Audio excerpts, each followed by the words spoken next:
Hello guys, আমরা আমাদের ট্যুরের শেষ পর্যায়ে পৌঁছে গেছি। দেখো এখানে সানসেটটা কি অপূর্ব লাগছে, সূর্যটাকে কি অপূর্ব দেখাচ্ছে এখানে সানসেট। দেখো এখানে ঢেউ আসছে, পরপর ঢেউ, খুব সুন্দর ঢেউ আসছে। হ্যাঁ, এখন পুরো জোয়ার চলে এসে দেখো ঢেউ আসছে, এটা দেখার মতো ঢেউ। একদম ঢেউটা এসে আছড়ে পড়লো আমার পায়ের কাছে।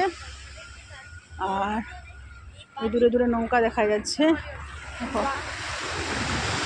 এই দেখো এখানে মোটরসাইকেল রাইডও ভাড়ায় পাওয়া যায়, মোটরসাইকেল রাইডে যাচ্ছে লোকজন। হ্যাঁ, সব থেকে এখন অপূর্ব সানসেটটা আরেকবার দেখাই। দেখো সানসেটটা দেখার মতো সানসেট। হ্যাঁ, আর সানসেটের সাথে ঢেউ যেন এক অপূর্ব মেলবন্ধন হয়েছে। সানসেটের সঙ্গে জলের ঢেউ, এর অপূর্ব মেলবন্ধন।